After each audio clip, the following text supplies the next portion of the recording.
Abdul Somad sudah talqin tarekat, maka dia sudah bid'ah. Kalau begitu, Anda juga melakukan bid'ah, karena baca Quran itu dengan talqin. Laqana yulaqqinu, mulaqqin, si syekh, kita mulaqqan. Seperti apa ini Buya sebenarnya? Jadi pengikutnya anti sufi, tetapi kita lihat Imam Ibnu Taimiyah dan muridnya Ibnu Qayyim itu bahkan punya karya-karya tentang kesufian, tentang ihsan. Silakan Buya. Baik, bismillah. Ini karena ngomong Ibnu Taimiyah saya harus ta'awuz dulu ya. Biar nggak ngomongnya campur dengan emosi. Baik. Syekh Ibnu Taimiyah tidak perlu meragukan terhadap keabsahan ilmu tasawuf, dan tersebarnya Islam di negara kita adalah karena jerih payah para ulama sufi. Para ulama sufi lah yang menyebarkan Islam di wilayah Nusantara ini, sehingga kita, mayoritas bangsa kita, mungkin 90% bangsa kita muslim, itu semua atas jasa-jasa para ulama sufi. Assalamualaikum warahmatullahi wabarakatuh. Tanah ini adalah tanah wakaf, luasnya lebih kurang 1 hektar, berada di Palas, Kota Pekanbaru, Riau. Di atas tanah ini akan dibangun asrama. Inilah yang nanti akan berperan untuk tempat belajar santri kita. Kami amat sangat mohon kepada Allah Subhanahu wa taala, semoga dimudahkan, dan mari kita support pembangunan ini. Ini akan menjadi amal jariah kita sampai mati menghadap Allah Subhanahu wa taala. Apa yang kita tanam hari ini, itu yang akan kita petik. Apa yang kita wakafkan hari ini, itulah yang akan mengalir ke makam kita, ke kubur kita. Ma'akal tafa'afnaita, yang kau makan busuk, wa malabis tafa'ablaita, yang kau pakai lapuk, wa mata sadaqta fa'amdaita, yang kau sedekahkan, itulah yang akan menolong, itulah yang akan menjadi amal jariah. Berkah selalu jamaah semuanya. Terima kasih. Assalamualaikum warahmatullahi wabarakatuh. Assalamualaikum warahmatullahi wabarakatuh. Waalaikumsalam warahmatullahi wabarakatuh. Bismillahirrahmanirrahim. Alhamdulillahi rabbil alamin, hamdal hamidin, hamdal mustaghfirin, hamdan yuwafi ni'amahu wa yukafi'u mazidahu. Ya Rabbana lakal hamdu kulluhu wa lakas syukru kulluhu, kama yanbaghi li jalali wajhikal karimi wa azimi sultanik. Asyhadu an la ilaha illallah wahdahu la syarikalah, wa asyhadu anna Muhammadan abduhu wa rasuluhu, la nabiyya wa la rasula ba'dahu. Fallahumma salli wa sallim wa barik ala sayyidina Muhammadin wa ala alihi wa sahbihi ajmain. Kaum muslimin, kaum muslimat, hadirin hadirat yang dimuliakan oleh Allah Subhanahu wa taala, pada pagi menjelang siang ini Allah mentakdirkan kita dengan takdir terbaik, berkumpul dengan para ulama di dalam majelis ilmu, yang mana pada hari ini begitu spesial.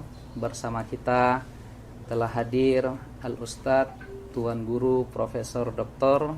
Haji Abdul Somad LCMA, dan juga telah hadir bersama kita Al-Ustadz Tuan Guru kita Buya Dr. Ar-Razi Hashim LCMA, yang mana saya yakin mereka berdua ini tidak saling mencari, tidak saling ingin bertemu barangkali, tetapi takdir Allah begitu indah, Allah pertemukan mereka berdua. Dan juga insya Allah nanti pada beberapa saat lagi Kiai Haji Idrus Romli juga akan hadir bersama kita.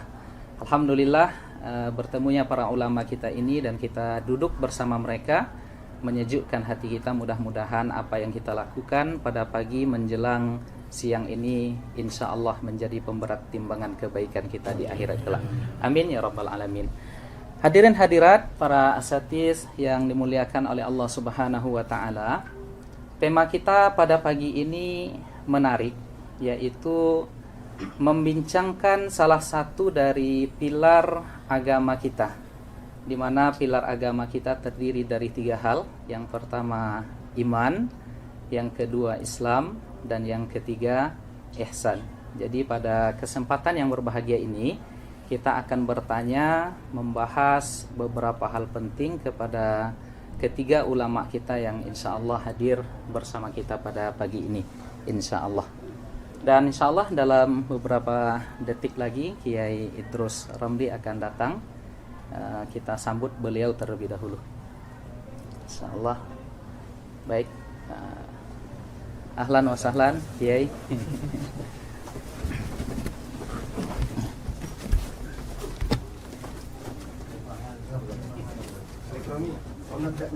Nabda min al-awwal.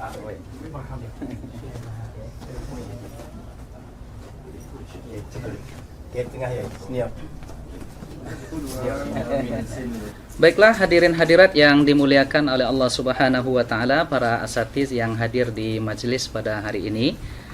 Untuk tidak memperpanjang mukaddimah, kita langsung akan berdiskusi santai dengan ketiga alim ulama kita yang hadir pada pagi ini bersama kita, di mana tema besar kita pada hari ini adalah meluruskan stigma negatif terhadap tasawuf. Ada beberapa pertanyaan yang akan kita bagikan kepada para alim ulama kita pada pagi ini. Yang pertama barangkali akan kami tanyakan terlebih dahulu kepada Saya belakangan. Saya akhir-akhir. mungkin kepada Kiai. Tapi kalau dilihat dari senioritas nih, Kiai Idrus sepertinya yang paling senior, Kiai. Jadi kami ajukan pertanyaan terlebih dahulu kepada Kiai Idrus. Ini tentang sebenarnya tasawuf itu apa?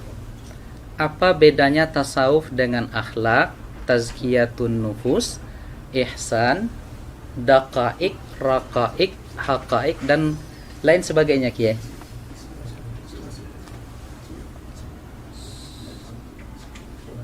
Ya, Assalamualaikum warahmatullahi wabarakatuh. Waalaikumsalam warahmatullahi wabarakatuh. Tasawuf itu nama satu disiplin ilmu. Dibilang akhlak ya memang akhlak, dibilang ihsan ya ihsan, kemudian dibilang raqaik juga raqaik, ya terserah. Cuma yang populer memang tasawuf, dan orang-orangnya disebut sufi. Karenanya tidak ada orang disebut akhlaki, nggak ada. Yang ada ya memang sufi. Dan akhlak itu diantaranya ya bagian daripada ajaran tasawuf. Saya kira begitu. Baik. Berarti bahasa atau narasi akhlak, tazkiyatun nafs, ihsan, tasawuf itu sama, Kiai ya? Sama. Substansinya sama. Ya, substansinya memang sama. Karena para ulama kita ketika mendefinisikan tasawuf ya ilmu untuk mengetahui ahwal tazkiyatun nafs. Baik. Kemudian ketika membicarakan tasawuf, dasarnya hadis tentang ihsan. Kemudian yang dibahas di dalam ilmu tasawuf juga akhlak-akhlak.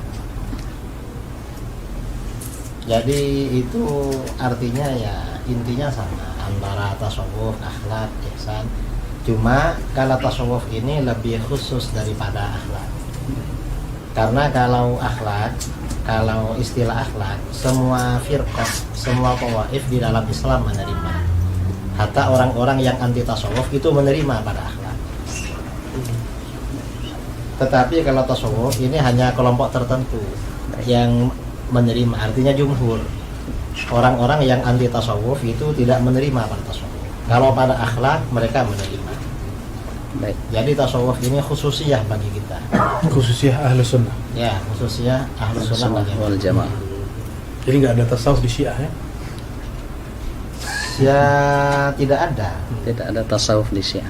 Walaupun mungkin mereka menghubung-hubungkan atau mengaku-ngaku ada tasawuf, ya hanya menghubung-hubungkan, mengaku-ngaku. Karena asas tasawuf itu tazkiyatun nafas.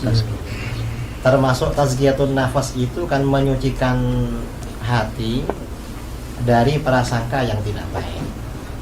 Syiah itu prasangkanya kan tidak baik pada sahabat, pada siapa. Jadi memang tidak ada tazkiyah. Baik. Sahih. Terima kasih Pak Kiai Haji Idrus Ramli atas jawabannya yang begitu luar biasa. Kemudian kita ingin mengelaborasi sedikit ya, menambah lagi Ini kami tujukan kepada Al-Ustadz Profesor Ustadz Abdul Somad. Apakah bertasawuf itu mesti bertariqah, atau apa hubungan tarikat dengan tasawuf itu, Ustaz? Silahkan, tafadhol, Ustaz. Bismillahirrahmanirrahim. Assalamualaikum warahmatullahi wabarakatuh. Guru kita Al-Mukarram Kiai Haji Muhammad Idrus Ramli, Buya Dr. Ar-Razi Hashim. Terima kasih moderator kita Al-Mukarram Ustadz Dr. Zul Ikrami. Bersama kita juga ada Imam Besar Masjid An-Nur Pekanbaru Riau Al-Mukarram Ustadz Dr. Zul Hendri Rais, dan para asatis yang tak dapat disebutkan satu persatu. Ada mutiara di dalam lautan. Mutiara itu berada di dalam kerang, terang benderang. Tidak mungkin bisa mengambil mutiara itu kalau tidak naik sampan. Sampannya itu adalah syariat. Lalu kemudian dia mesti berenang. Berenangnya itu adalah tariqat. Lalu kemudian laut, ada lautnya. Lautnya itu adalah hakikat. Lalu setelah dia naik sampan, berenang di laut. Kalau berenang di darat, itu buaya darat. Masuk dia ke laut itu, tenggelam dia, basah dia, nampaknya mutiara itu didapatkannya. Maka itulah dia ma'rifat. Tentu dengan proses yang panjang. Ketika Al-Ghazali Abu Hamid ditanya, apa itu ma'rifat? Kata Imam Al-Ghazali, nurun yaqdhifullahu fi qalbi abdih. Cahaya yang ditembakkan Allah, dipancarkan ke dalam hati seorang hamba. Buah daripada riyadhahnya, buah daripada melawan hawa nafsunya yang zahir dan yang batin. Itulah dia. Lalu kemudian apapun nama kapalnya, ada kapalnya kebetulan dinakhodai oleh Syah Al-Imam Bahauddin Naqsyabandi, maka kapal itu namanya kapal Naqsyabandiyah. Kebetulan nakhodanya namanya Al-Imam Abul Hasan Asy-Syadzili, nama kapalnya Syadziliyah. Kebetulan nama nakhodanya Al-Imam Abdullah Asy-Syattari, nama kapal itu Syattariyah. Nama nakhodanya Muhammad bin Abdul Karim Samman, nama kapalnya Sammaniyah. Semua kapal-kapal ini berada di lautan La ilaha illallah Muhammadur Rasulullah. Maka insya Allah akan sampai. Jadi yang tidak sampai, yang tidak melewati jalan, atau dia bersikut-sikutan di jalan itu, maka itu yang tidak sampai. Makanya ketika para masyayikh itu bertemu, maka mereka bertemu karena memang diawali dari, kalau kata Al-Imam Syekhul Islam Zakaria Al-Ansari, kata dia ini adalah ilmun, suatu ilmu yu'rafu bihi, dengan ilmu ini bisa diketahui ahwali tazkiyatin nafs. Setelah tazkiyatin nafs, tasfiyatil akhlaq. Setelah itu ta'miril zahir wal batin. Puncaknya adalah linailis sa'adatil abadiyah.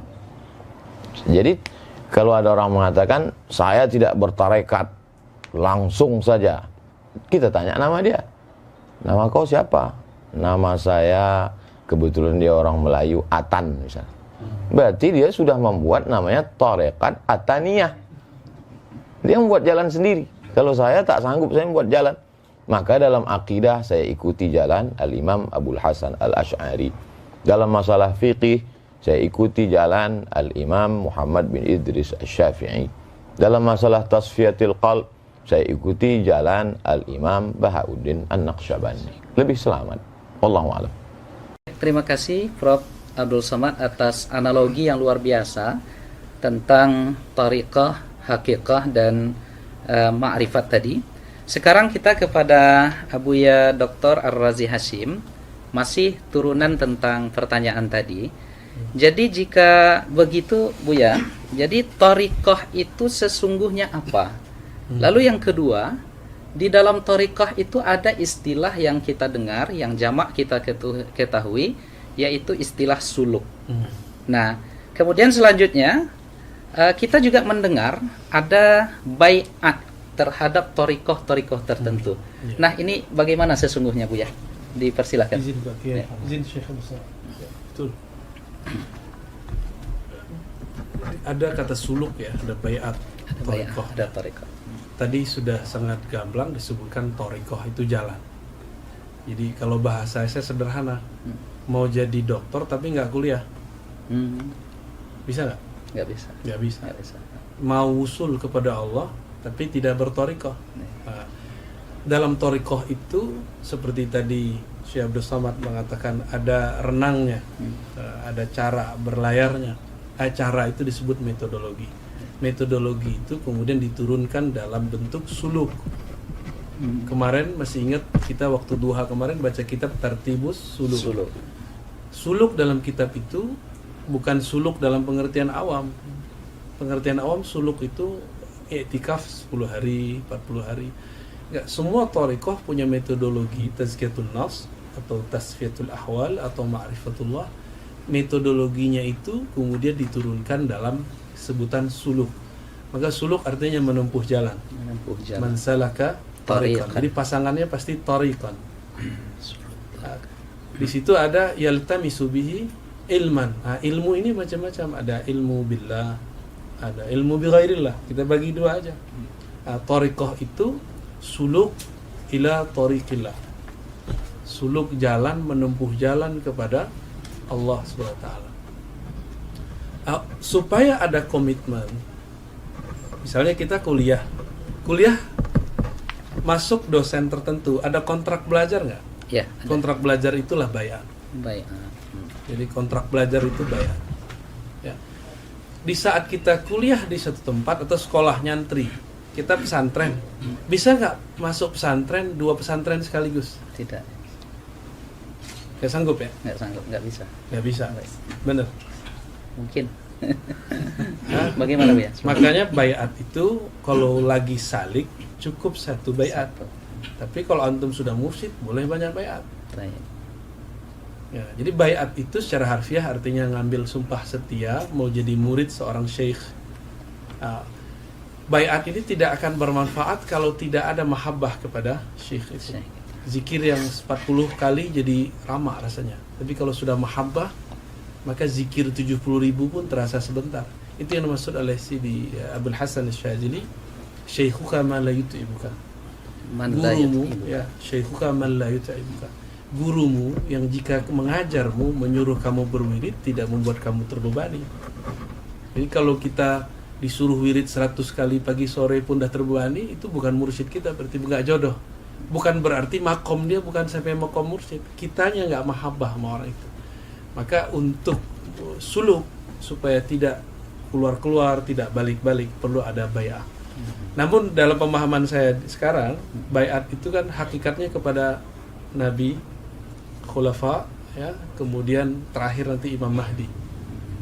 Maka sekarang itu bai'at thariqat itu intinya sebenarnya adalah at-talqin, ngambil talqin, ngambil kurikulum zikir. Jadi bukan bai'at dalam pengertian bai'at sia-sia, ya, bukan bai'at pemerintahan. Maka boleh dibatalkan, boleh. Antum kalau mau ganti guru silakan. Boleh saya tuh, Bu ya. Boleh nggak ganti sekolah? Pindah sekolah boleh? Pindah sekolah boleh ya. Boleh pindah kampus? Boleh. Sama, pindah guru itu sama kayak pindah kampus. Terakhir, kurikulumnya sama. Misalnya Syekh Abdul Somad Naqsyabandi. Syekh terus apa nih? Pak Kiai. Thariqat ta'addudiyah. Syadziliyah ya? Syadziliyah. Oke. Di thariqah ini Khasah. Ada kopi. Ada BPS. namanya sama. Sekolah itu sama-sama kurikulumnya kurikulum A, B. Yang beda siapa? Gurunya, bukan bangunannya. Maka at-thariqah itu yang aham itu bukan nama thariqatnya, bukan nama manhajnya, tapi man mursyiduhu. Siapa mursyidnya? Itulah inti dari thariqah bai'at. Ya, penjelasan yang luar biasa rekan-rekan sekalian yang dimuliakan oleh Allah. kita tambah lagi dan semakin kesini semakin menarik. Ya, saya ingin ke Profesor Ustadz Abdul Somad lagi. Jadi jika demikian adanya tentang thariqah, tentang suluk dan lain sebagainya, ini mengapa Ustadz di dalam setiap thariqah itu zikirnya berbeda-beda dan mengapa ditalkinkan? Silakan Ustaz. Saya dengan Al-Mukarram Dr.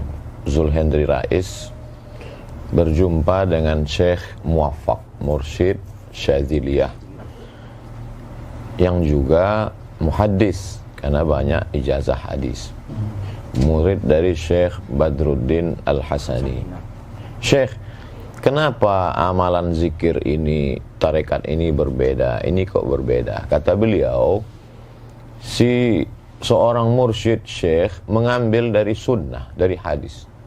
Makanya kalau dilihat aurat, zikir-zikir mereka itu, kalau dicari nanti di dalam kutubus sunan, tetap ketemu. Yang sebagiannya ilham. Tentu zikir kan ada ma'surat, ada ghairu ma'sur.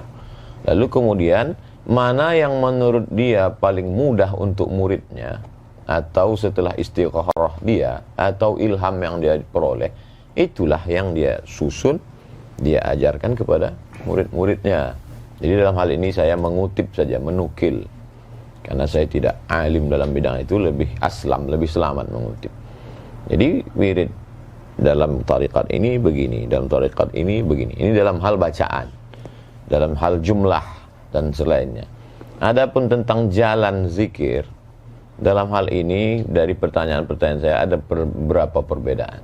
Saya tanya kepada Syekh ini tentang jalan zikir. Yang saya maksud jalan zikir itu jalan dia di dalam badan ini waktu berzikir itu.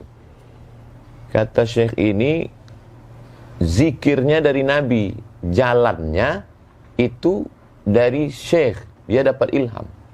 Kata Syekh yang satu. Kata Syekh yang satu, enggak.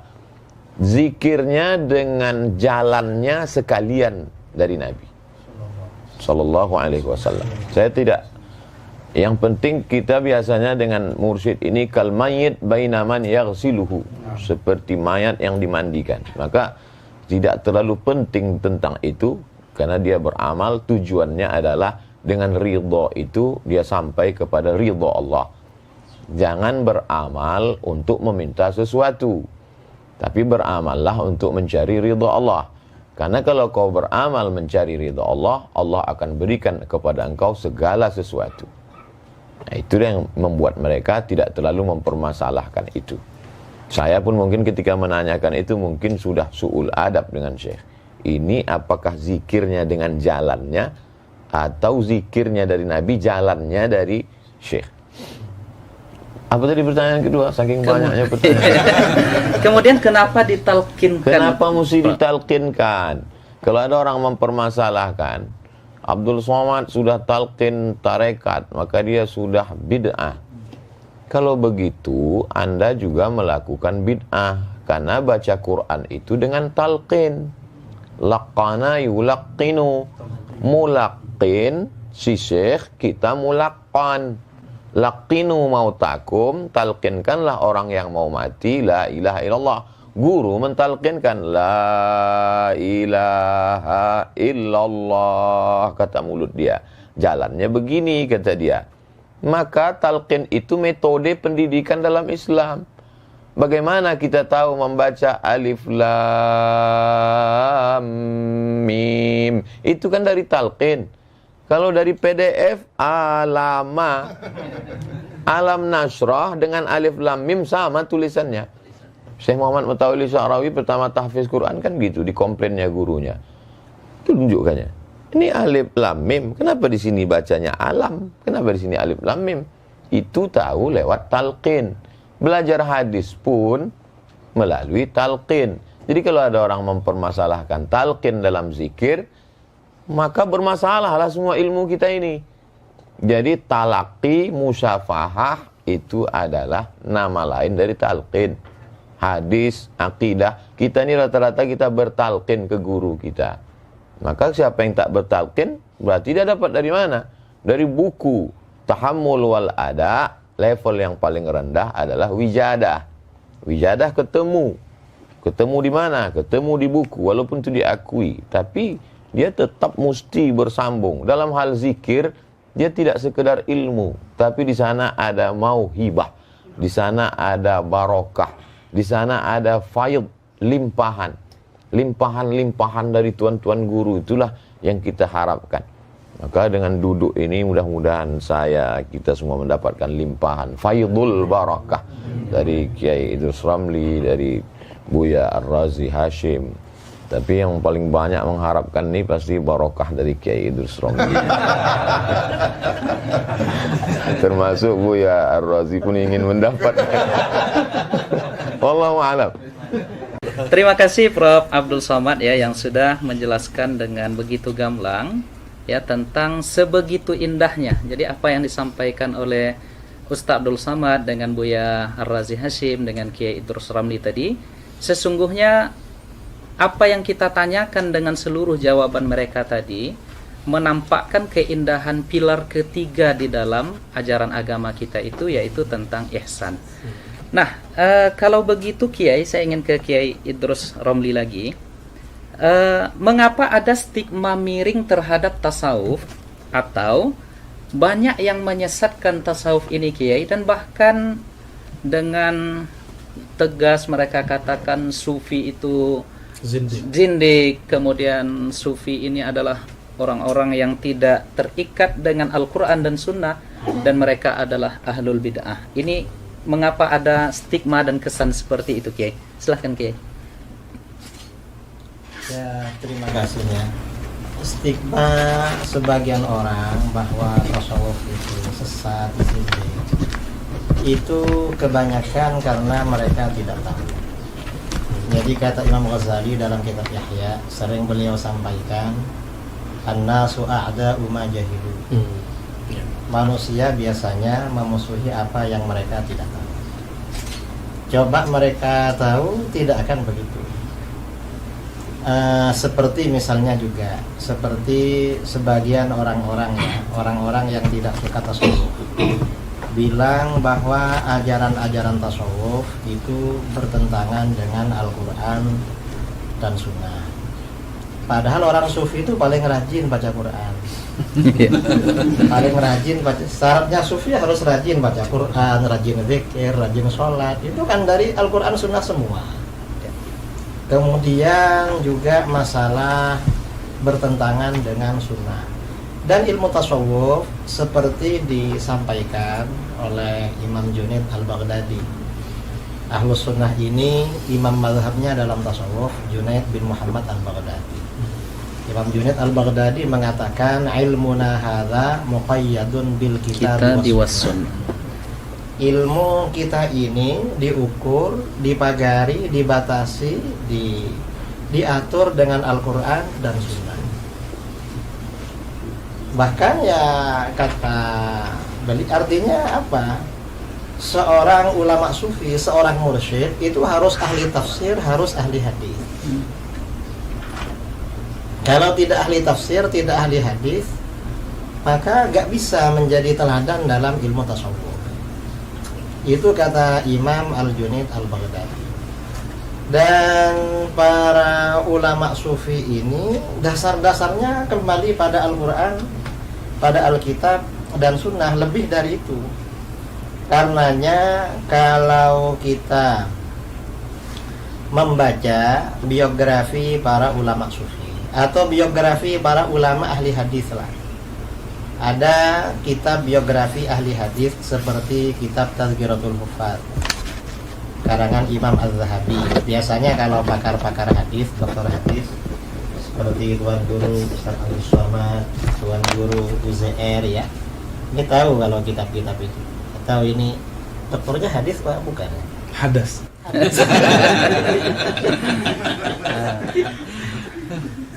Akidah.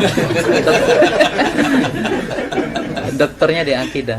Ya Bu ya? Ya, Di akidah. Saya kira ahli hadis ya. Hadisnya di Darussunnah ya. Hadrat Akbar. Dia mau Jumat. Itu banyak kita jumpai para ahli hadis terkemuka itu justru ulama sufi. Baik. banyak para hufad ya. Jadi level tertinggi dalam ilmu hadis tuh biasanya kan yang mendapat gelar hafid, hufad lah. Itu yang level tertinggi kalau di sekolah mungkin S3, doktornya tuh hafid itu. Nah, itu yang sufi itu banyak sekali. Ada misalnya kita kalau baca kitab sering Rawahu Abu Nu'aim.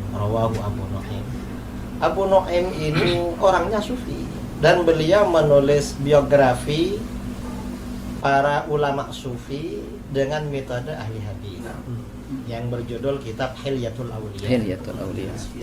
Kitab Hilyah ini bisa dikatakan kitab tasawuf, bisa dikatakan kitab hadis. Bagi muhaddis cocok karena memang standarnya mulai dari sanad-sanad, kemudian dari manhaj yang disampaikan itu ahli hadis. Dikatakan kitab tasawuf cocok juga karena dari awal memang pembelaan terhadap ajaran tasawuf.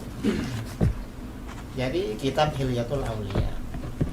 Atau misalnya siapa lagi ya yang ahli hadis seperti Ibnul A'rabi, itu juga ahli hadis tapi sufi ahli hadis. Dan masih banyak yang muhaddis yang sufi, yang perawi kitab Sahih Muslim. Sahih Muslim ini sanadnya sampai kepada kita itu melalui ruwat yang sufi.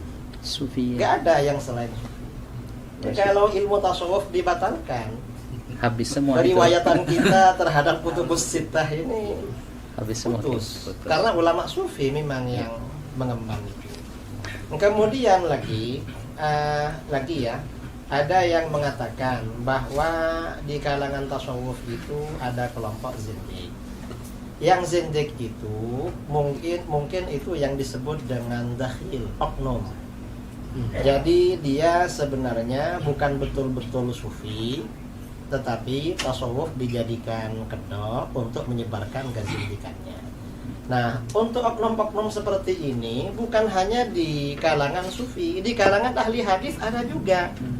Makanya di kitab-kitab mustalah hadis ya, ada hadis-hadis palsu ahdatsat uzzanadiqah yang dibikin-bikin oleh orang-orang zindik. Dan ini nggak bisa kelompok zindik yang membuat hadis-hadis palsu lalu kita jadikan stempel untuk merusak semua ahli hadis misalnya.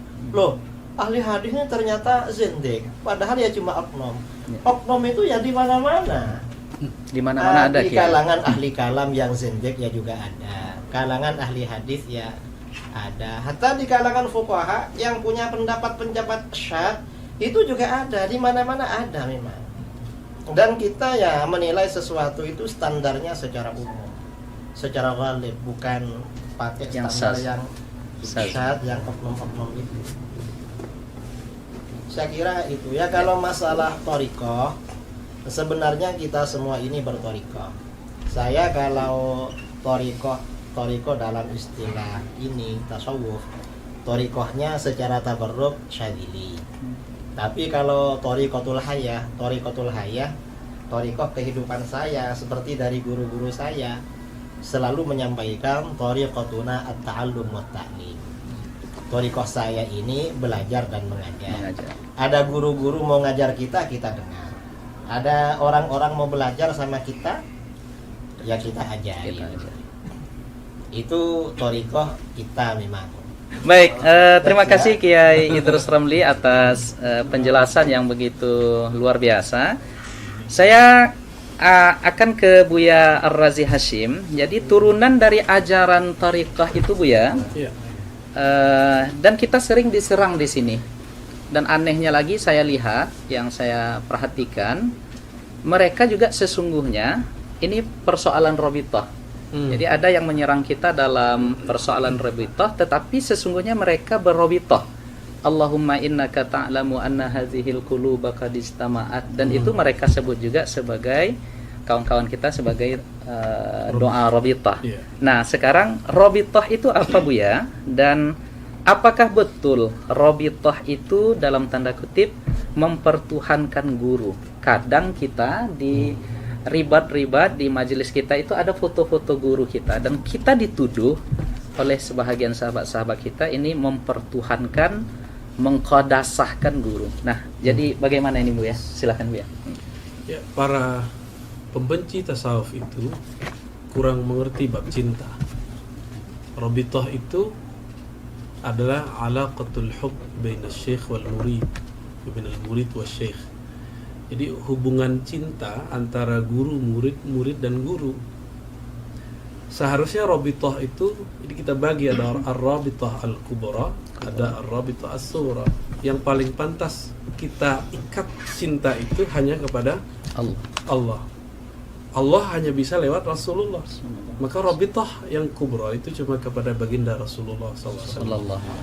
Namun karena kita tidak bertemu Rasulullah, maka Nabi mengatakan, tuba liman ra'ani.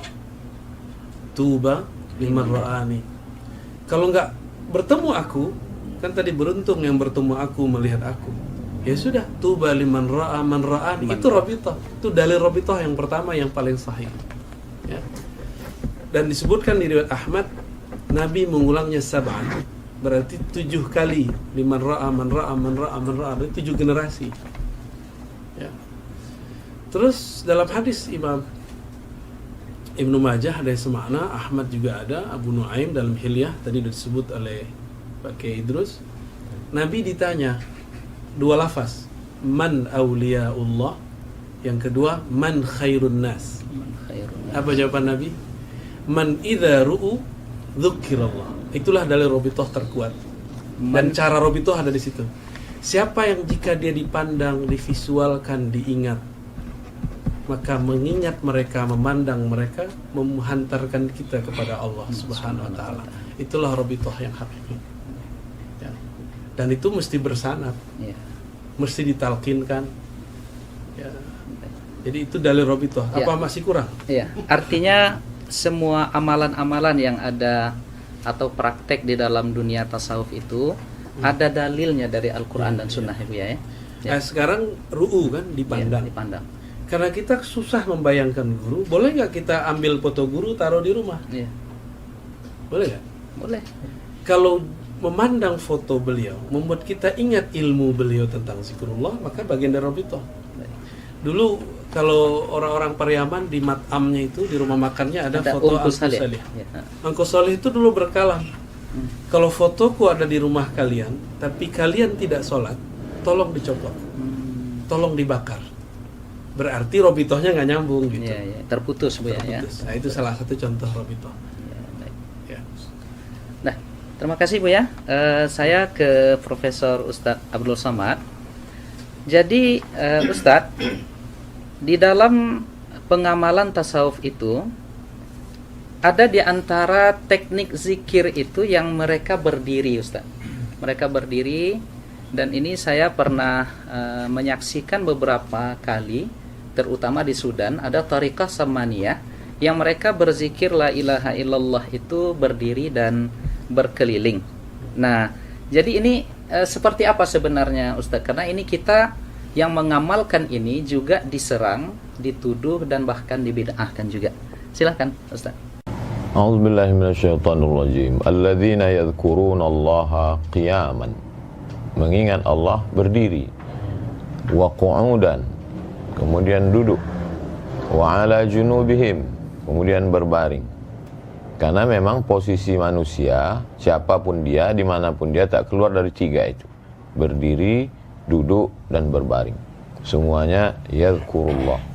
Mereka mengingat Allah Subhanahu wa ta'ala. Mulutnya menyebut, hatinya mengingat, dan akal serta seluruh tubuhnya mengagungkan yang disebut itu, Allah Subhanahu wa ta'ala. Jadi ada juga orang mulutnya menyebut, tapi perbuatannya seperti tidak mengagungkan Allah Subhanahu wa ta'ala. Adapun ketika dia bergoyang tubuhnya, maka ada, kalau kita menikmati sesuatu, ada ekspresi. Kalau kita ini diberikan minuman, andai ada minumannya, maka minumannya sama, ekspresinya berbeda. Misalnya Ustadz Zul Hendri ekspresinya matanya misal Ustadz Abdul Somad misalnya Masya Allah. Kiai Idrus tentu dia punya khas karena Buya Ar-Razi itu ekspresi itu tidak dibuat-buat. Kalau dibuat-buat namanya tasannu, dibuat-buat. Jadi Al-Imam Al-Qushairi dalam Ar-Risalah Al-Qushairiyah dalam pembahasan tentang as-sama, ketika mereka mendengarkan lantunan syair zikir, lalu kemudian terjadi ekspresi di tengah orang yang mendengar dan mengikuti itu atau hadrah. Kalau ekspresinya itu murni karena zauq dia, karena Allah, maka berarti itu memang pemberian Allah, hibah. Tapi kalau dia ternyata sengaja tasannu, membuat-buat supaya dikagumi orang, supaya disangka sudah wusul, padahal dia belum apa-apa, maka dia sudah kadzib, dusta, bohong. Jadi kalau kita kenal orangnya, kenal saya Ustadz Zulhendri misalnya, saya tahu pendidikannya, saya tahu keilmuannya, saya tahu amalnya, terjadi sesuatu pada dirinya, saya tidak akan tuhmah, saya tidak akan menuduh beliau sudah melakukan tasannu, membuat-buat. Tapi kalau ada yang jahil, kita sudah tahu, itu kekeliruan adalah ketika menghukum generalisir, diambil sampelnya si jahil tadi. Itu secara ilmiah tidak benar. Kita mau meneliti Masjid Ar-Rahman. Apakah masjid ini cukup standar menurut standar Kota Pekanbaru dan Riau? Lalu ketika kita sholat Jumat di sana, pulang, sendal kita hilang. Lalu yang kita ungkap di seminar adalah sendal hilang itu. Itu kita tidak adil. La yajrimannakum syana'anu qaumin ala alla ta'dilu.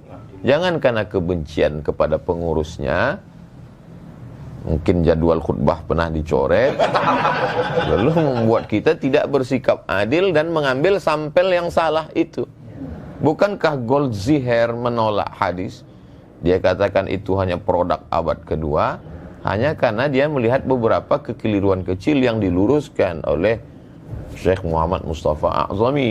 Berarti salah. Jadi kalau ada orang menilai tasawuf salah dari kasuistik tadi, maka sesungguhnya metodologi yang dia pakai sama dengan metodologi Goldziher. Jadi keliru. Jadi dalam hal tentang dia menggoyangkan kepala atau menetes air matanya adalah ekspresi terhadap zauk, cita rasa. Untuk merasakan kopi saja kadang perlu puluhan tahun. Untuk merasakan nikmatnya makanan, pakaian perlu. Bagaimana dengan rasa? Tentu itu melalui proses riyadhah yang panjang. Makanya ketika orang mau mengikut zikir, selalu saya tanya, Ustadz saya mau talqin zikir, kau tinggal di mana? Saya di Rokan Hulu. Oh, pergilah ke Pondok Darussalam. Di sana ada Buya Alaidin yang secara tariqat mu'tabar dan beliau alim Azhari. Oh, saya dari Pelelawan, ada di sana Buya Somad, anak beliau, adik kelas saya, Ustadz Zul, imam di Masjid Agung, dan dia alim, faqih. Jadi kita arahkan kekeliruan, kesalahan adalah ketika orang yang baru tobat 2 hari, ikut berzikir, diangkat menjadi khalifah, mursyid, lalu itu merusak tasawuf. Karena maka kalau banyak orang bertasawuf, bahkan dosen tasawuf, tapi tidak bertasawuf. Sama seperti di Mesir dulu zaman kami ada namanya Dr. Ala. Dr. Ala itu komentator bola, S3 bola, tapi tak pernah main bola. Itu jadi ketemu ada orang yang beramal tasawuf tapi tidak berilmu. Ada orang berilmu secara teori tapi tak bertasawuf. Beda dengan Mesir. Syekh Dr. Profesor Dr. Ahmad Omar Hashim, rektor waktu kami dulu belajar, itu mursyid dan dia mensyarah Sahih Bukhari, alim. Nah itu jadi perlu, alhamdulillah hari ini para kiai, para buya, para orang alim bertasawuf. Inilah yang akan meluruskan tasawuf. Wallahu a'lam. Terima kasih Prof. Abdul Somad yang semakin luar biasa penjelasan-penjelasan dari semua narasumber, tuan guru kita. Jadi saya tertarik kembali menanyakan ini langsung ke Buya Ar-Razi Hashim. Apa yang disampaikan oleh Ustadz Abdul Somad tadi, kenyataannya di tengah masyarakat kita lihat Buya, ada yang bergabung ke thariqah, masuk ke majelis tawajuh itu setelah itu dia ingin kebal peluru, kebal senjata tajam, yatiru fis sama wa yamshi 'alal ma. Terbang di atas awan, berjalan di atas air. Nah, jadi apa bedanya karena kita sering dituduh ini terus nih Bu ya. Bahwa orang yang gabung itu tuh pengen dapat ini. Nah, jadi apa sesungguhnya beda tasawuf itu dengan kebatinan? Iya. Al-Imam Muhammad Al-Ghazali pun nulis kitab tentang Fadaih Al-Batiniyah. Fadaih Al-Batiniyah.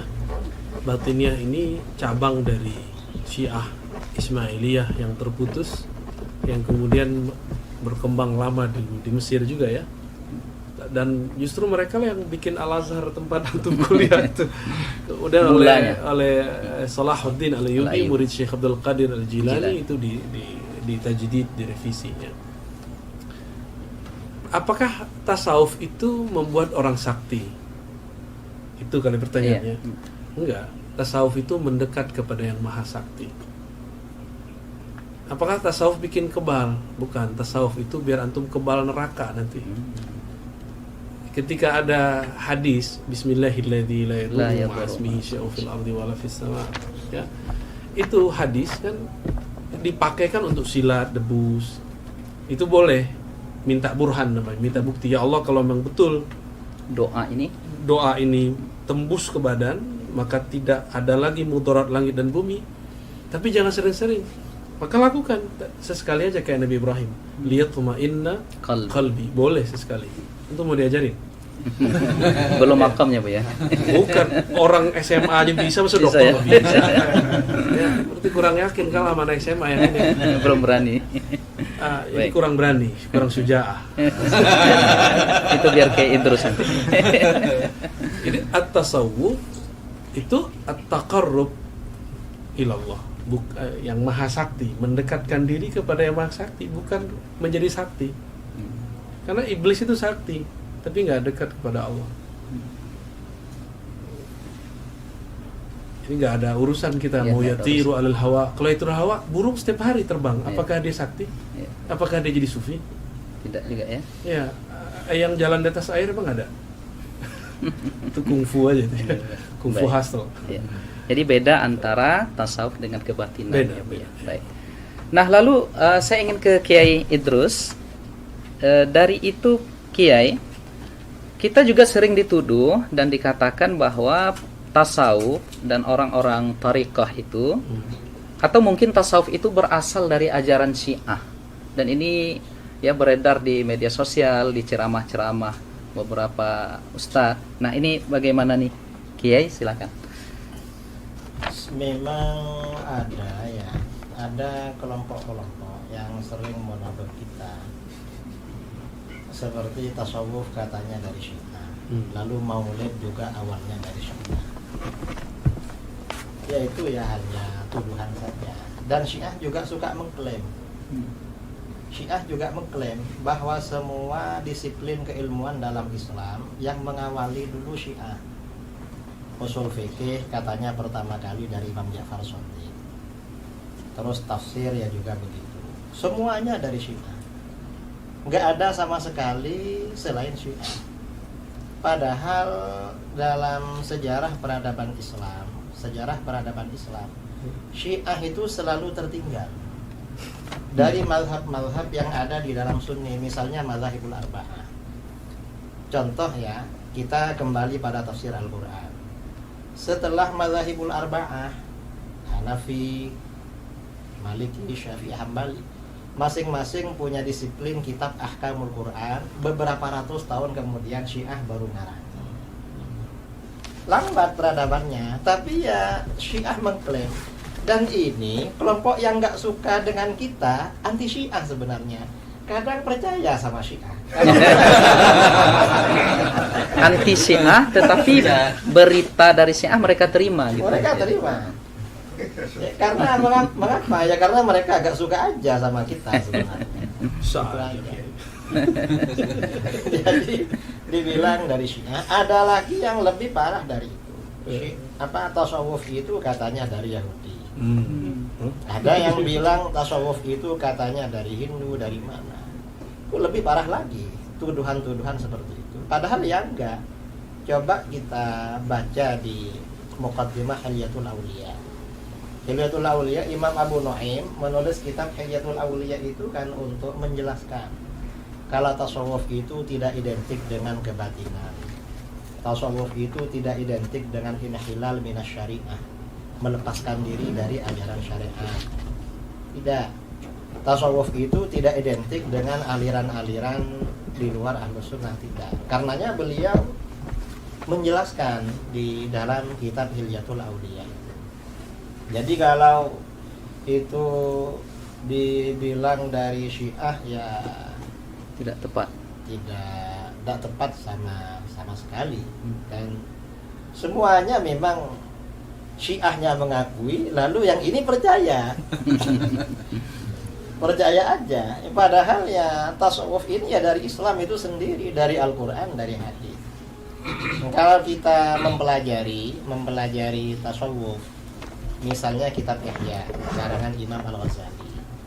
Kitab Ihya ini kajian utama di pondok-pondok, termasuk kurikulum wajib. Kalau tidak mengajarkan kitab Ihya berarti pondoknya nakis. Karena itu syaratnya pondok itu harus ada kitab Ihya. Coba baca di kitab Ihya. Hampir semua abwab di kitab Ihya itu dalilnya qala Allah Ta'ala. Lalu setelah itu wa amal ahadits. Setelah itu amal athar. Enggak ada pernyataan misalnya qala Syiah. Enggak ada begitu. Atau qala al-Batiniyah. Qala al-Hunud, orang Hindu. Enggak ada begitu. Semuanya Al-Qur'an hadis. Kalau kita pelajari itu di kitab Ihya itu sangat lengkap, tidak perlu membuka syarah. Di Ihya lengkap sekali. Semua persoalan dalilnya Al-Quran, Sunnah, hadis, asar ulama salaf. Ada semua. Saya dari tadi disuruh jawab tuduhan-tuduhan terus.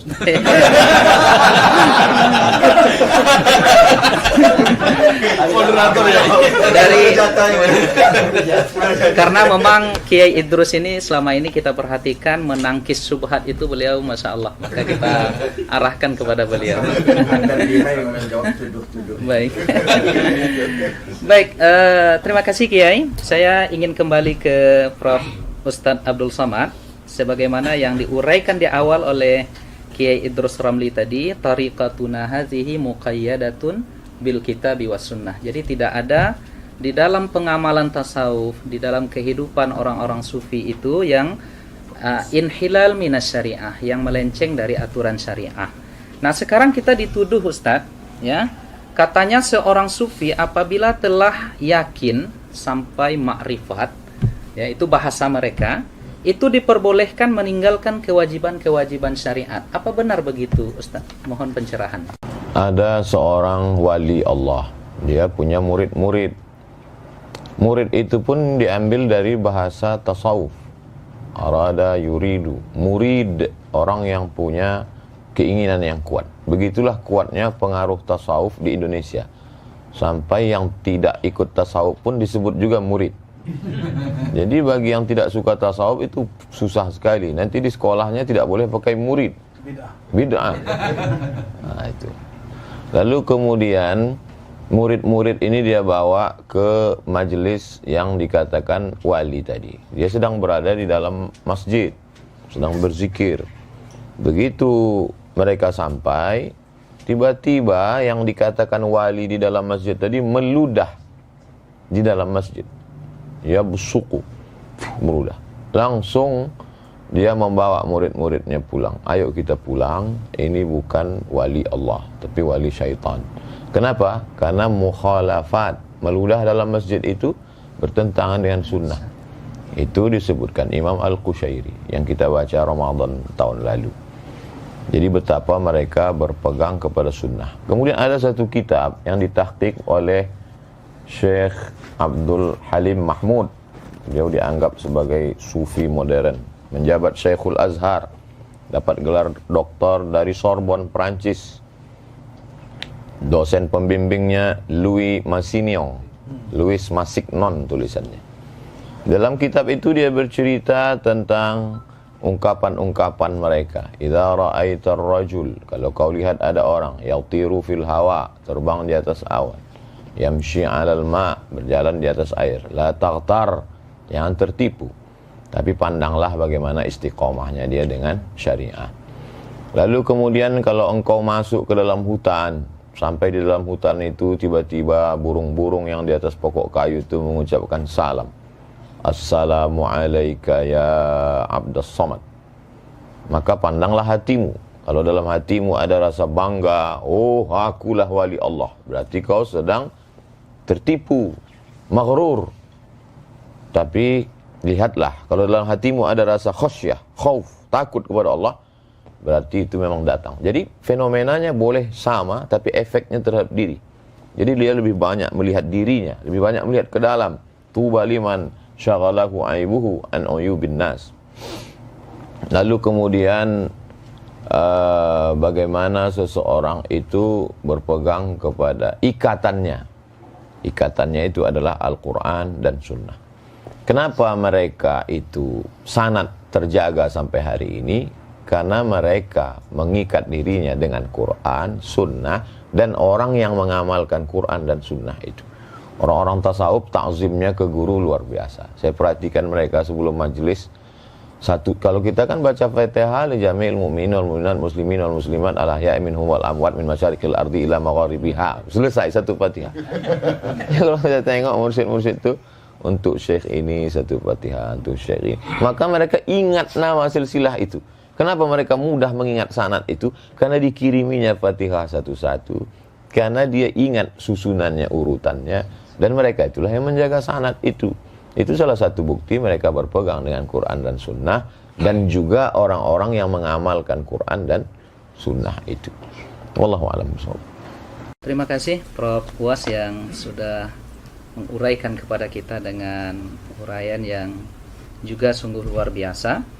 Kemudian saya ingin langsung ke Buya Ar-Razi dulu, ya, karena kita lihat kajian-kajian Buya Ar-Razi ini banyak mengokohkan pilar yang ketiga ini tentang tasawuf, tentang kerohanian. Jadi sesungguhnya Buya, jika ada 3 pilar ini, apakah seorang Muslim itu wajib bertasawuf? Mau jawab langsung Pak, jawab muter-muter? Langsung Bu ya. Wajib. Muter dulu dikit nggak apa-apa. Kalau Pas, ya. al-Islam melahirkan ilmu fikih. Fikih ini kemudian melahirkan banyak mazhab yang kemudian Allah seleksi jadi 4. Tanpa bermazhab, tanpa berfikih, kita tidak tahu sholat kita sah atau batal. Lalu Imam Ghazali ditanya apa perbedaannya antara fikih dengan tasawuf. Kalau fikih ma'rifatus sihhah, mengetahui yang sahih ataupun yang batil, sedangkan tasawuf ma'rifatul qabul warrad. Jadi terima tidak diterima itu para sufi sudah ada indikatornya, bisa dicek dan itu jelas ilmiah. Mengetahui sholat saya diterima oleh Allah atau tidak. Jadi kalau ahli fikih bilang hanya Allah yang tahu sholat terima, berarti dia belum belajar tasawuf. Kalau dia sudah belajar kitab Ihya Ulumuddin yang tadi disebut Kiai Idrus, itu mereka akan mengerti bahwa sholat saya pasti diterima nih, atau tidak diterima. Namun diterima pun dia tetap istighfar. Kenapa? Sebagus-bagus sholat kita tidak akan pernah sama dengan sholat Nabi. Sallu kama ra'aitumuni usalli. Maka Nabi kasih kalam yang indah. Itu tashilan lana wa rukhsatan lana.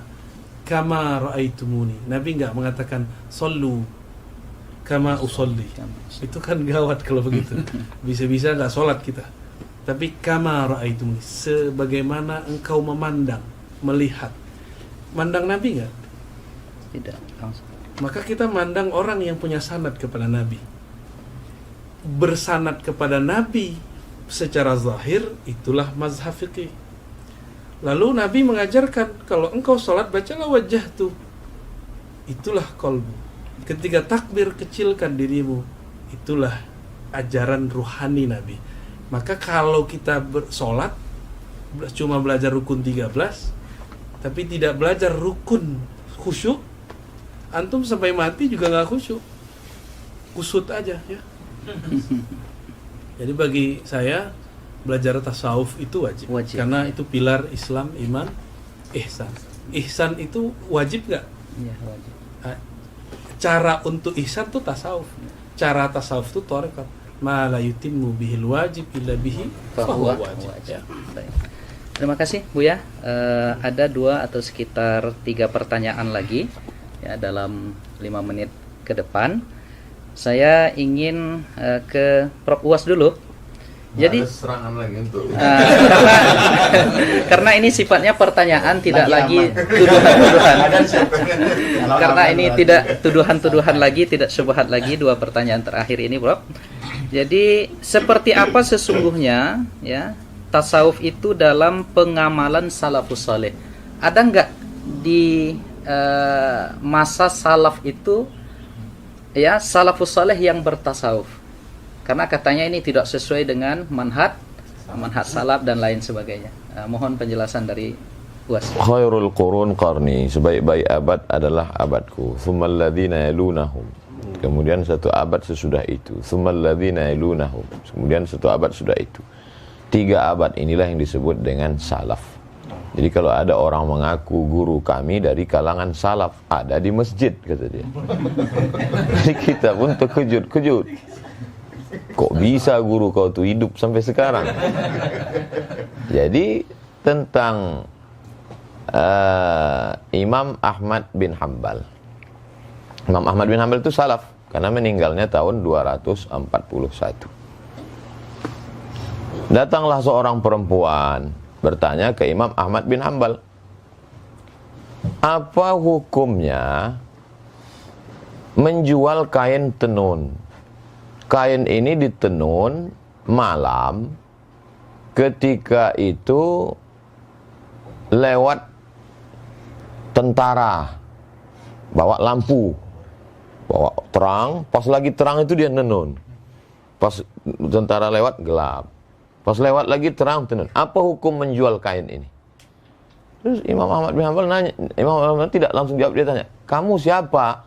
Saya adiknya Bishri Al-Hafi. Bishri Al-Hafi sufi. Itulah dalil bahwa salaf itu bertasawuf. Karena Bishri Al-Hafi sufi. Kata Imam Ahmad bin Hanbal, inilah warak yang tingkat tinggi. Karena orang hanya menjaga dari yang haram. Kalau sekedar lampu, apalah bahayanya. Tapi dia takut itu menjadi hijab antara dia dengan Allah Subhanahu wa ta'ala. Lalu kemudian Imam paling tua di antara 4 mazhab, Imam Abu Hanifah, Imam Hanafi, pernah berdiri tegak kena panas. Lalu kemudian ditanya, Imam Hanafi kenapa tidak berlindung di bawah pohon kayu itu? Kata Imam Hanafi, orang yang punya pokok kayu itu minjam duit ke saya. Saya takut kalau saya berdiri di bawah pokok kayu itu, kullu qardin jarra naf'an fahuwa riba. Jadi sampai sehalus itu warak mereka, zuhud mereka. Jadi itulah yang dikumpulkan oleh para ulama, diantaranya dalam Al-Luma' At-Tusi, kemudian dalam Ar-Risalah Al-Qushairiyah, dalam kitab-kitab tasawuf. Kemudian barulah mengkristal susunan yang paling indah kalau dalam mustalah hadis Muqaddimah Ibnu Salah, Ramah Hurmuzi sebelum itu, baru cantiknya itu pada Ihya Ulumuddin Imam Abu Hamid Al-Ghazali 505. Jadi kalau orang mengatakan mana salaf itu bertasawuf, ya kumpulkanlah. Nah, ini juga bagi penggemar tasawuf, dia dapat bahan banyak dari dialog kita hari ini. Bisa kumpulkan salaf bertasawuf, dalil-dalilnya, bagaimana mereka wara, zuhud, bagaimana mereka takut kepada Allah dan lain sebagainya. Imam Ahmad bin Hanbal ketika beliau amat sangat wara. Jadi sifat-sifat tasawuf itu ada pada diri mereka, walaupun mereka tidak menyebut dirinya sufi. Kebalikan dari yang sekarang, mengaku sufi tapi sesungguhnya sifat tasawuf jauh. Mudah-mudahan kita termasuk orang-orang yang mengamalkan sifat-sifat tasawuf itu, dan kita dijaga Allah SWT. Saya kira demikian. Allah. Baik, terima kasih Prof. Uwas. Ya, berbeda, ada kalam beliau tadi, berbeda dengan hari ini, banyak orang yang mengaku sufi tetapi amalnya jauh dari kesufian itu. Cuma ada yang Ustadz Mawardi dulu mendefinisikan sufi ini, Ustadz, mungkin yang Ustadz sebut tadi adalah sufi yang suka piti. Ada lagi Ustadz Mawardi dulu juga suka film katanya. Nah, jadi yang orang-orang yang Ustadz sebut tadi mungkin sufi yang ke arah situ barangkali. Dakhil. Baik. Terakhir kami arahkan pertanyaannya sebelum nanti closing statement dari Kiai Idrus. Ya, ini ke Buya Ar-Razi Hashim. Saya tertarik menanyakan ini, Buya, bahwa kawan-kawan kita, asatis-asatis yang mungkin berbeda cara pandangnya dengan kita, itu menilai tasawuf dengan penilaian yang negatif.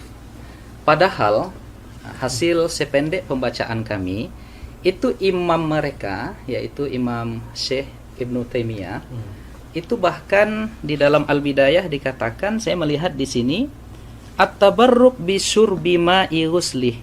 Jadi bahkan Imam Ibnu Katsir mencatat ketika beliau meninggal, itu air pemandiannya itu diminum oleh murid-muridnya.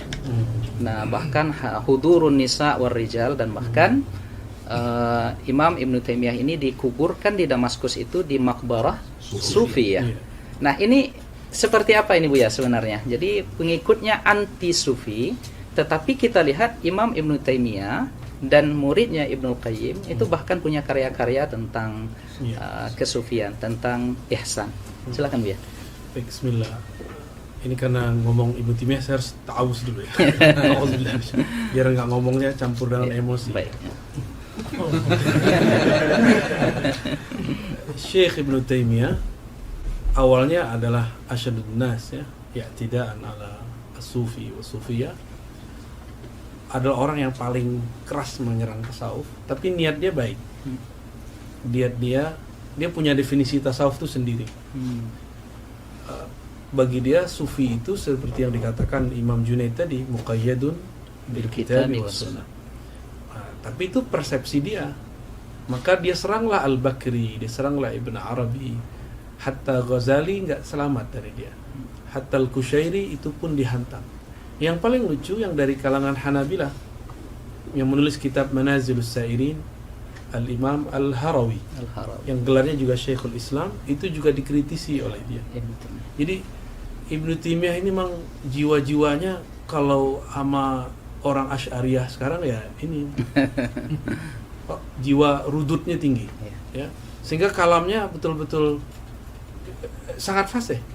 Kata Az-Zahabi, jika dia yarud ala syai' ka'anna kulla kitabin baina ainaihi. Seakan semua kitab yang dia serang itu sudah hafal semua. Cerdas, secara ibarah ya. Jadi dia cerdas secara memorize, bukan cerdas secara analyze. Ya.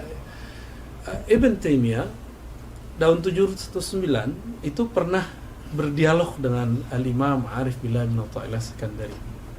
Kita pernah bahas itu kemarin ya. Di situ terjadi dialog. Sebenarnya Ibn Athaillah sedang yunsih, ya, memberikan nasihat yang tulus kepadanya. Tapi dipahami oleh Zahabi Ibnu Katsir sebagai syadidan ala Syekhul Islam, orang yang keras kepada Syekhul Islam. Emang begitu. Jadi dari dulu antum kalau mau menjawab tuduhan salafi dianggap kita memfitnah. Kalau kita mengkritisi mereka itu dianggap apa? Nyebarin syubhat ya. Menjadi syubhat yang menyambar-nyambar. Syekh Ibn Taimiyah ini diabadikan sanad thariqatnya oleh Syekh Muhammad Hafiz At-Tijani dalam beberapa makalah sanad ya. Oh, jadi beliau ini punya sanad thariqah. Dan itu ke Sidi Abdul Qadir Jilani. Jarak beliau dengan Al-Imam bukan Tijani, Abdul Qadir Jilani. Abdul Jilani itu cuma 2 orang. Beliau berguru kepada, seingat saya namanya Abu Muhammad, kemudian dari Ibn Qudamah langsung daripada Syekh Abdul Qadir Jilani. Jadi Ibn Qudamah itu datang dengan Ibnul Jauzi ke Baghdad 40 hari sebelum wafat Syekh Abdul Qadir Jilani. Hari ke-40 dia wafat, suluk mereka selesai. 40 hari mereka 40 suluk. Maka Imam Ibnul Jauzi mengerti isi Ihya. Ibnu Qudamah pun kemudian menulis tentang abab Tazkiyatun Nufus dalam beberapa risalahnya ya. Ibn Taimiyah nyambung kepada Syekh Abdul Qadir Jilani. Maka dalam Majmu' Fatawa ada 2 jilid beliau menyebut Syekh Abdul Qadir dengan Sidi Syekh. Sidi Syekh. Terjemahannya apa? Tuan guru. Dan itu istilah tasawuf Ya, ya, Sidi Tuan Syekh. Syekh. Ya, Tuan Syekh Abdul Qadir Jilani dan Abuya. Buya. Sidi. Ada tambahan belakangnya. Qaddasallahu sirrah. sirrah. Dan yang paling ajib dalam Madarij Salikin yang satu jilid tebal itu, Ibnu Qayyim yang menulis memori dia dengan Ibnu Taimiyah dalam syarah-syarahnya. Begitu juga Al-Wabil Shayyib, dia menyebut Ibnu Taimiyah dengan Qaddasallahu Sirrah. sirrah. Berarti dia sudah mentakdis gurunya sebagai seorang wali, karena Qaddasallahu sirrah itu cuma wali. Mursyidnya belum boleh. Iya. Kalau belum wali ya. Kalau antum wali murid. Jadi Ibnu Taimiyah fi awakhir umri kana yamil ila tasawuf bal yadfa anhu. Jadi beliau di akhir hayatnya memang sudah cenderung bertasawuf karena sudah tidak boleh lagi nulis, tidak boleh lagi berfatwa, dan beliau yakhtimul Quran fi shalah. Jadi khatam Qurannya dalam salat. Ba'da subuh zikir enggak berhenti-berhenti, dan itu cuma amal sufi. Jadi akhir hayatnya beliau asli bertasawuf. Jadi intinya Ibnu Taimiyah tidak anti tasawuf, dia cuma ingin membersihkan tasawuf versi dia. Lalu mengapa murid-muridnya sampai hari ini pengikut metodologi beliau itu anti dan sangat keras itu Bu ya? Kira-kira apa itu latar belakangnya kira-kira? Li'annahum ma indahum isnad ya. Karena mereka enggak punya sanad. Kalau orang enggak punya sanad fikrah, sanad ijazah, sanad tarbiyah. Mereka enggak punya sanad tarbiyah. Sanad ijazahnya nggak punya kan? Sanad tarbiyah ini paling mahal.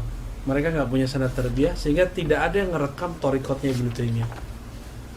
Ketika dikabarkan oleh para masyayikh, Ibnu Qayyim nulis Madarijus Salikin, itu Muhammad Hisan itu mentahzir kitab Ar-Ruh. Jangan dibaca kitabnya. Al-Adawi meragukan karya Madarijus Salikin. Usah baca kitabnya. Jadi mereka sendiri kurang ajar sama imamnya. Apalagi sama kita. Apalagi sama orang-orang di samping saya. Jadi ini terakhir ya. Kita itu walaupun mau menjawab mereka, tapi niatnya memperkuat diri kita. Kita la nashtaghil bimasailihim bi ikhtilafihim. Kita enggak usah repot dengan mereka. Kita perkuat saja aswaja yang kita punya. Masalah mereka mau jidal ya sudah, biarin aja. Nanti kalau jidal kita serahkan kepada Syekh itu. Baik. Baik, terima kasih Buya Razi Hashim ya, dengan segala informasi berharga yang beliau sampaikan kepada kita tentang sisi lain dari Al-Imam atau Syekh Ibnu Taimiyah. Kita masih menyebutnya imam, kita masih menyebutnya Syekh. Sebagaimana disampaikan oleh Buya tadi, murid-murid beliau sudah menganggap beliau pula menjadi seorang wali dengan ungkapan Qaddasallahu sirrah. Artinya ujung-ujungnya kita yang ingin mencintai tasawuf ini adalah kebeningan kalbu. Maka kita tidak punya rasa benci kepada siapapun. Artinya ketika ada yang menuduh kita, tentu kita berhak untuk memberikan hak jawab. Itu aja barangkali ya. Prof. Was. Nah, terakhir kita minta closing statement dari Kiai Idrus Ramli, karena tadi pertanyaan-pertanyaannya memang yang sifatnya rudud harus diberikan kepada beliau dan sudah habis ya tentang rudud itu. Maka untuk closing statement kita berikan dalam waktu barangkali 3 menit kepada Kiai Idrus Ramli hafizahullah taala. Silakan Kiai. Hafizahullah, bukan Hafizahullah. Hafizahullah taala. Sengaja tadi disebut itu mau memancing Kiai. Apa komentarnya? Silakan Kiai, tafadhol. Terima kasih ya. Jadi saudara-saudara kaum muslimin dimanapun Anda berada, dari tadi kita menikmati sajian tentang ilmu tasawuf yang disampaikan oleh ini dua tuan guru yang sangat viral sekarang ini. Setelah saya gitu.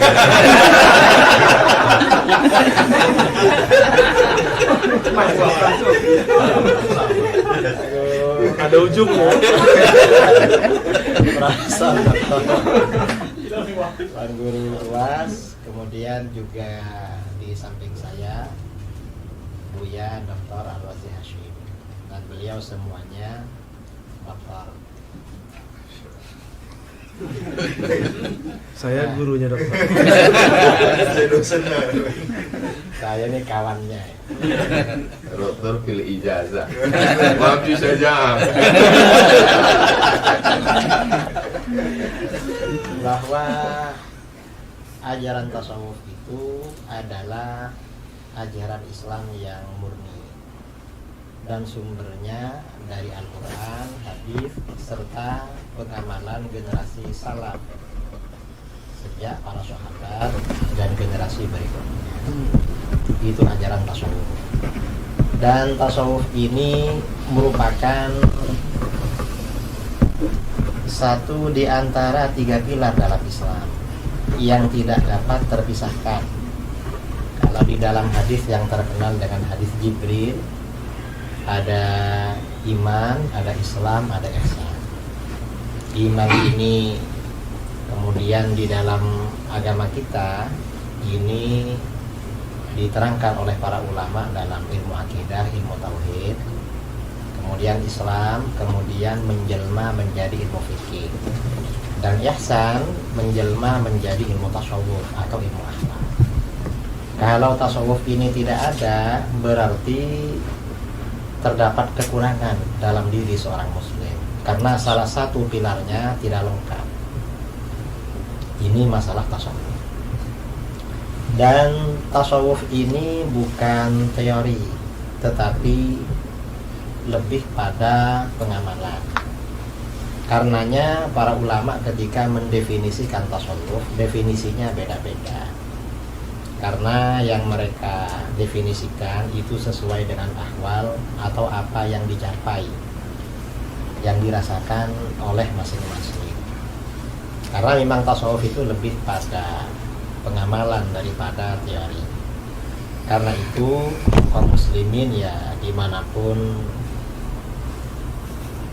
berada, ya tidak perlu meragukan terhadap keabsahan ilmu tasawuf. Dan tersebarnya Islam di negara kita adalah karena jerih payah para ulama sufi. Para ulama sufi lah yang menyebarkan Islam di wilayah Nusantara ini. Sehingga kita, mayoritas bangsa kita, mungkin 90% bangsa kita muslim, itu semua atas jasa-jasa para ulama sufi. Kita bersyukur kepada Allah Subhanahu wa Ta'ala, cinta kepada para ulama sufi. Kalau Al-Fakir sendiri, Al-Fakir ya bukan sufi. Bukan sufi dalam arti yang diterangkan di dalam ilmu tasawuf. Kalau seperti kita ini ya mungkin muhibbin. Kita ini menjadi penggemar ya, menjadi penggemar pecinta kaum sufi, itu sudah bagus sekali. Kalau kita ini menjadi sufi betulan seperti para ulama sufi yang dulu-dulu, ya mungkin ya bukan makomnya. Kita ini hanya makom pencinta sufi. Saya kira seperti itu. Dan saudara-saudara gak perlu ragu-ragu dengan kebenaran tasawuf. Kalau ada orang-orang yang tidak suka dengan tasawuf, menuduh-nuduh atau bilang sesat, bilang apa, itu gak perlu didengar. Karena mereka, yang jelas mereka tidak masuk dalam dunia tasawuf dan bukan orang-orang sufi.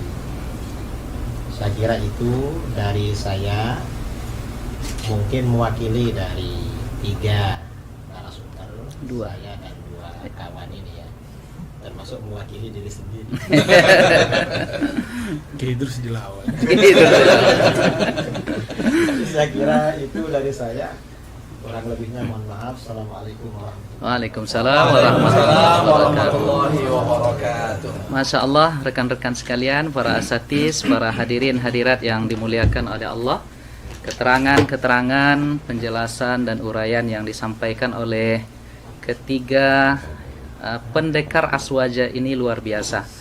Saya tidak akan menyimpulkan apapun yang mereka sampaikan, tetapi sebagai penutup dari moderator, saya teringat dan diingatkan oleh beberapa kawan tadi. Dulu ada 3 orang Asy'ariyah sezaman. Yang pertama namanya adalah Al-Imam Ibnul Baqillani.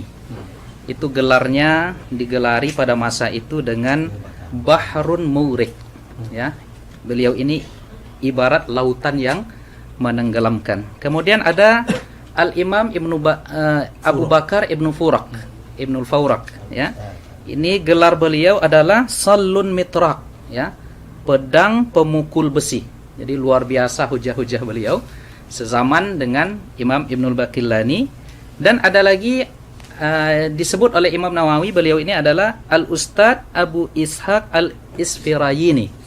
Nah, ini gelar beliau adalah Narun Tuhrik.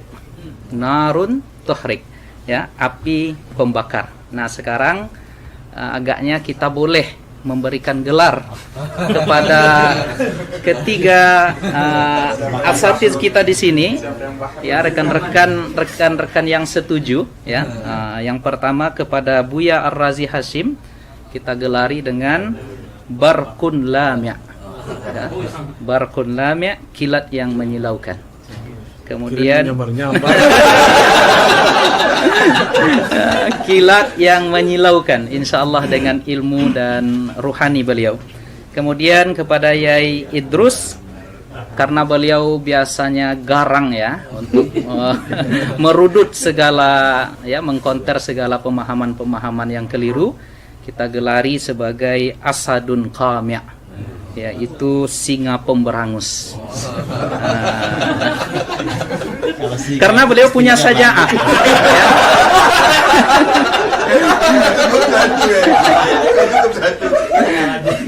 Karena beliau punya saja'ah, ya, terus punya saja'ah yang mungkin belum diamalkan oleh Prof Uwas dan Buya. Maka cocok kita sebut sebagai Asadun Qami'. Kemudian terakhir kepada Uwas kita berikan gelar Saifun Qati', pedang tajam. Luar biasa, ya, anekdot para alim ulama kita ini yang, ya, sesungguhnya bercanda tetapi ada hikmah-hikmah yang luar biasa dari jawaban-jawaban mereka. Kita bermohon kepada Allah Subhanahu wa taala, semoga Allah kumpulkan kita dengan Sayyiduna Muhammad sallallahu alaihi wasallam di surganya dan diberikan nikmatnya pandangan kepada Allah Subhanahu wa taala kelak di surga, kita mendapatkan ridha darinya. Dan tentunya kita yang berkumpul di sini dan siapapun yang melihat video ini, mudah-mudahan diberikan kasih sayang oleh Allah Subhanahu wa taala. Dan kita ungkapkan, ya, kepada mereka dan kepada yang hadir semuanya bahwa kita mencintai mereka karena Allah Subhanahu wa taala. Demikian acara kita, diskusi kita pada pagi ini yang mengumpulkan 3 pendekar aswaja, yang mudah-mudahan ini memberikan pemahaman yang baik kepada seluruh yang mendengarkan. Dan banyak maaf dari kami yang membawa acara ini. Kita tutup dengan doa kafaratul majlis. Subhanallahumma bihamdika asyhadu an la ilaha illa anta astaghfiruka wa atubu ilaik. Wa barakallahu fikum. Semoga Allah jaga kita semuanya. Wassalamualaikum warahmatullahi taala wabarakatuh.